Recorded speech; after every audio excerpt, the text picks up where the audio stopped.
نذیر جو تھے وہ پکے پشاوری تھے، اور پشاور کا جو بندہ ہے وہ دنیا بھر میں کہیں بھی ہو وہ پشاور اس کے اندر سے نہیں نکلتا. تو ایک جب وہ کہتے ہیں کہ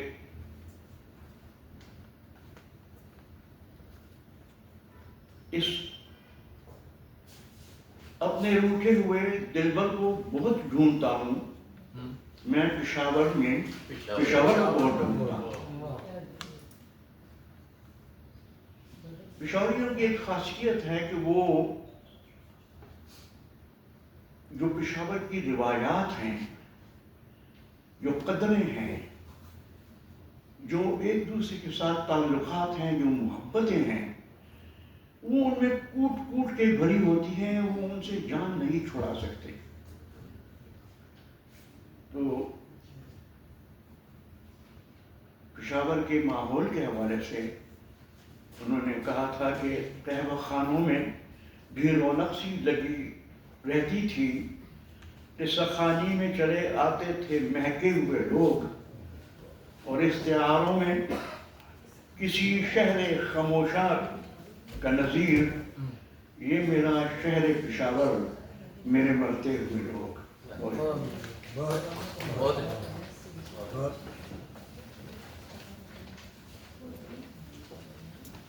حاضرین، بس ہمارے اسٹیج پہ اس پہلی حصے میں 2 مہمان ہیں. میں بڑے ادب احترام سے ڈاکٹر ریاض مجید صاحب سے درخواست گزار ہوں کہ تشریف لائیں. بسم اللہ الرحمن الرحیم. جناب جنید صاحب کا پہلے بہت شکریہ کہ ایک موقع دے تقریب کا. کچھ پرانے دوستوں سے ملاقات ہوگی، کچھ نئے بندوں سے. یہ جو سوگ ہے توسم صاحب کا، یہ تو ہمیشہ کا سوگ ہے. آج کی گفتگو میں ہی بہت ساری ایسی باتیں ہوئیں جو آگے چل سکتی ہیں. وہ یہ بھی ہوا کہ لوگ کام آتے ہیں تو ہے غنیمت کیسے سکتے ہیں ابھی چند چراغ، بند ہوتے ہوئے بازار سے کیا چاہتے. یہی کچھ لوگ بہت ہیں، یہ 1 لاکھ کے برابر ہے سارے. شہر ایسری آباد رہتے ہیں، جیسے مجید احمد نے کہا تھا کہ میں روز ادھر سے گزرتا ہوں، کون دیکھتا، میں جب ادھر سے نہ گزروں گا کون دیکھے گا. تو دکھ اپنے احساس کے حوالے سے ہوتا ہے. جتنا آپ کا تعلق کسی چیز سے ہوتا ہے اتنا آپ کو دکھ ہوتا ہے، باقی دکھ نہیں ہوتا. جو محبت والے لوگ ہیں ان کی محبت اور دوست کی سطح ہموار پانی کی طرح ہوتی ہے. جو جگہ جتنی گہری ہوتی ہے اتنا چوکا پانی لے لیتی ہے. اوپر کی سطح پہ پانی ایک طرح ہی بہتا ہے، جو جتنی گہری جگہ ہے پانی اس میں زیادہ جاتا ہے. تو جو لاکھوں لوگوں سے توسم صاحب کا حوالہ رہا پوری زندگی میں، جن میں ہزاروں ان کو شاگرد ہوں گے، تو جس نے گہرائی کے ساتھ دیکھا انہوں نے گہرائی کے ساتھ ہی فیل کیا سارا. انہی لوگوں کا دکھ ہے. اور جب ایسے لوگ مرتے ہیں تو ان کے اندر سے بھی کوئی چیز مر جاتی ہے. For whom the bell tolls thee tolls for thee, when somebody dies diminishes me. کہتے ہیں کہ جب کوئی آدمی مرتا ہے تو وہ ہمیں بھی اندر سے خالی کر جاتا ہے. کر گیا میری بھی جان کا کوئی گوشہ خالی، مرنے والا کہیں مجھ میں بھی رہا کرتا تھا. تو آپ کے دکھ کی نوعیت اس کے حوالے سے ہوتی ہے ساری. اگر آپ کو زیادہ دکھ ہے تو وہ زیادہ آپ کے قریب تھے، اگر نہیں ہے تو جس عرصے میں میں اسٹیج پہ آیا ہوں دنیا میں 200-400 لوگ مر چکے ہیں، 150-200 پیدا بھی ہو چکے ہیں. اس طرح لوگ مرتے ہیں اور چلے جاتے ہیں. شاعر کا کمال یہ ہے کہ اس کا اپنا کلام جو ہے وہ زندہ رہنے والا ہوتا ہے. اقبال نے کہا تھا کہ بہت سارے شاعر جو آتے ہیں وہ مر جاتے ہیں لیکن ہماری آنکھیں کھول دیتے ہیں. آج کی گفتگو میں جتنے شعر پڑھے گئے اس میں 2 بڑے اہم حوالے ہوئے. ایک تو ان کی موت کے حوالے سے جو کچھ شعر تھے کہ ڈوری سانس کی ٹوٹنے والی ہے اور رد کھلا دریچہ واپس رہ جائے گا. یہ سب کے ساتھ ہی آتا ہونا ہے.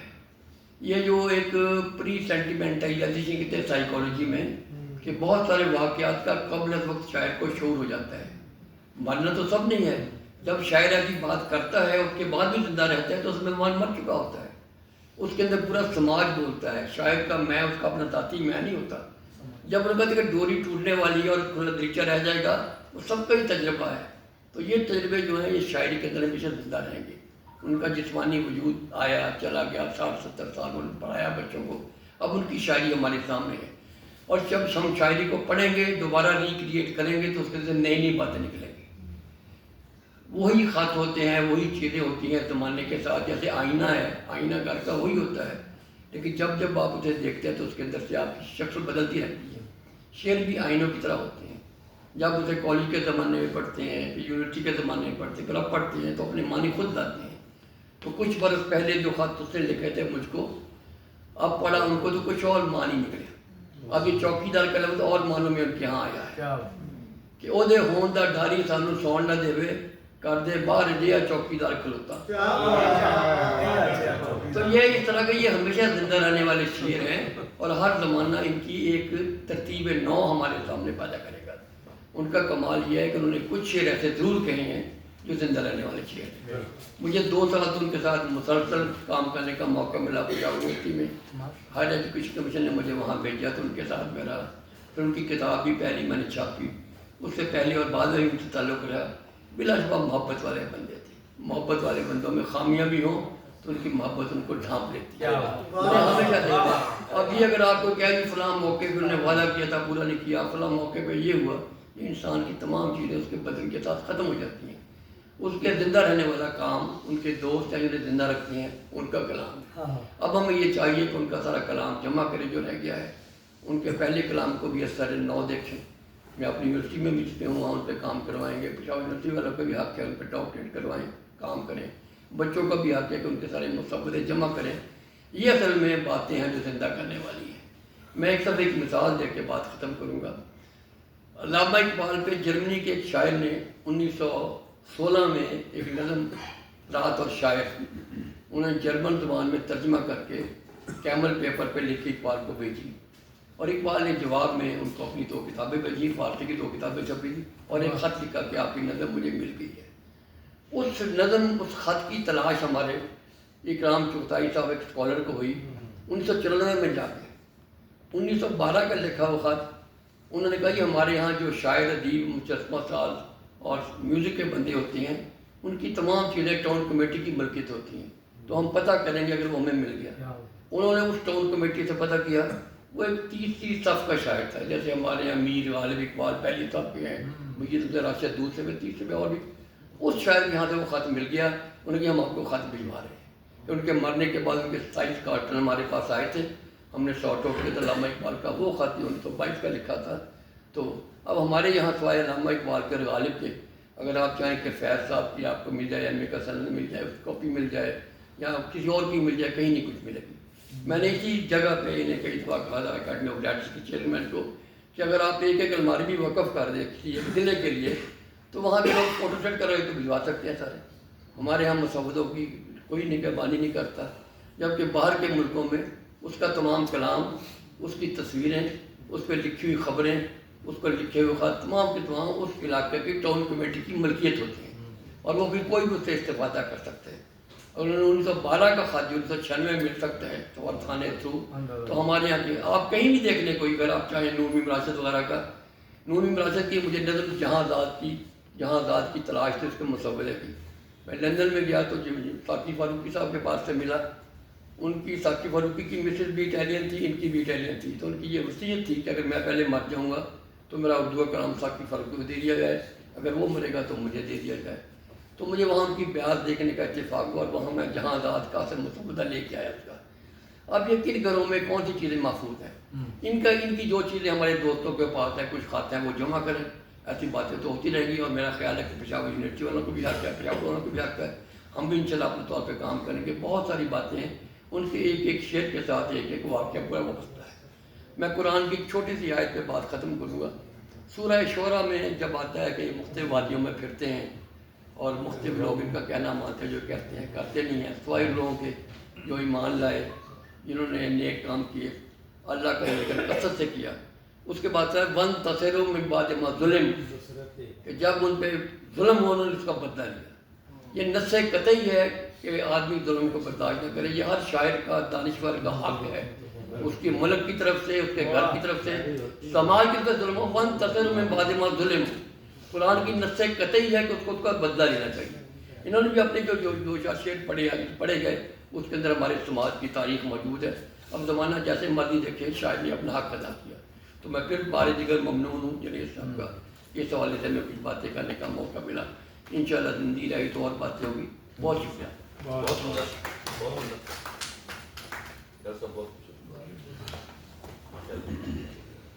بہت شکریہ ڈاکٹر صاحب، آپ نے ہمارا مان رکھا، تشریف لائے. ہمارے اس تقریب کے جو صاحب صدر ہیں ان سے ملتمس ہوں، لیکن ان کے 2 شعر. یہ حرف لفظ کی کشتی یہ آپ کاغذ پر، بناتا رہتا ہوں اب تو سراب کاغذ پر. مہک اٹھی تیری خوشبو سے رات تنہائی، جو تیرے نام کا لکھا گلاب کاغذ پر. جناب ناصر علی سید، میں شکریہ بھی ان کا ادا کروں گا کہ وہ عزیز اجاز محترم مشتاق شباب ڈاکٹر نور حکیم جیلانی میری درخواست پر تشریف لائے اور ہمیں بہت کچھ ڈاکٹر عزیز تبسم کے حوالے سے سننے کو ملا. تشریف لائیں. ہمارے اس تقریب کے حصے کے آخری مقرر ہیں، حوصلہ رکھیے گا. جناب ناصر علی سید.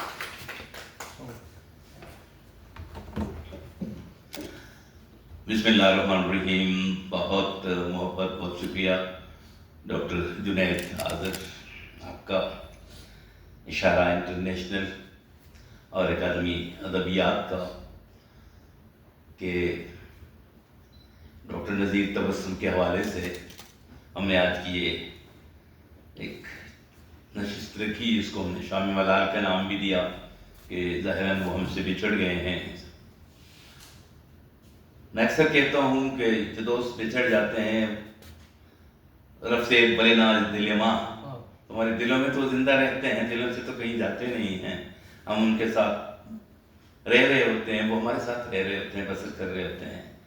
میں نے پشاور کی ایسی ایک شام ملال میں یہ کہا تھا کہ یوں کرتے ہیں کہ آئندہ جب یہ دن آئیں گے، جو موسم آئے گا، جب ان کی برسی کے حوالے سے آپ بات کریں، تو اس کو صرف اپنے آپ تک محدود رکھیے گا، ان کے بچھڑنے کے دنوں کو، لیکن ان کی جو پیدائش کا دن ہے اس کو ہم سیلیبریٹ کیا کریں گے. اور ہمارے بعد باقی جو بچے ہیں، کیونکہ مجھے نہیں یقین کہ نذیر تبسم کو ہم ان حوالوں سے یاد کریں. ہم نے ہمیشہ انہیں ہنستے ہوئے دیکھا ہے، زندگی سے بہت بھرپور دیکھا ہے، اور جہاں جہاں بھی وہ گئے ہیں وہاں وہاں اس محفل کو بھلے سے کیسی بھی ہو، وہ اس کو زعفران زاغ بنانے کا فن جانتے تھے، ہنر جانتے تھے، وہ دل سے کرتے تھے. وہ کوئی ایسا بھی نہیں تھا کہ وہ کچھ ایکٹ کر نہیں، بلکہ وہ کرتے تھے، وہ تھے ہی ایسے. ہمیشہ حال مست رہے ہیں، ہمیشہ حال مست رہے ہیں. تو ان کا جو شعر ہے، جو گزشتہ کل اس نے کہا تھا اور پھر یہ جو بچھڑنے کے کچھ دن پہلے اس نے کہا تھا، وہ بہت فرق ہے. جو ان کی آخری کتاب آئی ہے، ریاض مجید صاحب سے متفق ہوں، ابھی ان کا کام باقی بھی ہوگا. ان سب کو اکٹھا کیا جائے. یہاں سلما بابی بیٹی ہیں، عمار بیٹھے ہوئے ہیں، انہوں نے غلام محمد قاصر کا سارا کام، سارا کلام اکٹھا کیا. میں سمجھتا ہوں یہ مثالیں بہت کم ہوتی ہیں. میرا خیال ہے اسی کو ایک مثال بنا کر اسی کی تقلید کی جائے. اور نذیر نے بہت شعر کہا ہے اور بہت خوبصورت شعر کہا ہے. نذیر کے میں ہمیشہ کہتا ہوں 2 حوالے ہیں. ایک اس کا وہ شعر ہے جو مشاعرے کا شعر ہے، جس کو میر کس کو تو کہا گیا تھا، فاروقی صاحب نے شعر شور انگیز، خود میر نے کہا اپنے شعر میں، لیکن میں کہتا ہوں کہ شعر انگیز جو تھا وہ نذیر کا تھا، کہ جو ہی وہ شعر پڑھتے تھے تو ایک ہنگامہ، اور خصوصاً جو ان کی یونیورسٹی کے مشاعرے فن میں. لیکن اس سے ہٹ کے کچھ ان کے شعر ہیں، ان اشعار کو، ان کو بنیاد بنا کر اگر واقعتاً کچھ اس طرح کی ترتیب دی جائے، کوئی ایک بہت ہی ہمدرد نقاد ان کو میسر آ جائے ڈاکٹر ریاض مجید صاحب کے کیریبر کا، تو آپ دیکھیں گے کہ نذیر ایک اور روپ میں آپ کے سامنے آئے گا. اور خصوصاً اس کے آخری دنوں کے شعر، یعنی کل کا جو اس کا انداز تھا، ماضی کا وہ کھلنڈرا پن، انہوں نے ایک سائٹ پہ رکھ دیا تھا. اس کے بعد ان کے اندر ایک اور نذیر نے جنم لیا تھا. یہ جو جتنے اشعار پڑھے گئے ہیں یہاں پر، یہ سارے وہ اشعار ہیں جو ان کے بہت آخری دنوں کے حوالوں سے تھے. جیسے ریاض مجید صاحب نے کہا کہ ایک انٹیوشن سی شاعر کو آگہی سی ہو جاتی ہے، ان کو معلوم ہونے لگتا ہے کہ میرے پاس وقت کم ہے، اب مجھے کچھ ڈیلیور کرنا ہے. تو نذیر نے کیا، یہ جو شعر ابھی سب کچھ چھین لیا والے سنائے جنید آذر نے، آپ نے دیکھا اس طرح کے ان کے ہاں آپ شعر آنا شروع ہو گئے تھے. یہ تماشا بھی سر بازار ہونا چاہیے، میری جانب سے بھی امکان، مطلب اب اس کی آواز میں وہ جو ایک حال مست اور ایک کھلنڈرا پن تھا کالج یونیورسٹی کی بچیاں جن کے شعر پر فدا ہوتی تھی، وہ اپنی جگہ پہ ان کی ایک اہمیت بھی ہے.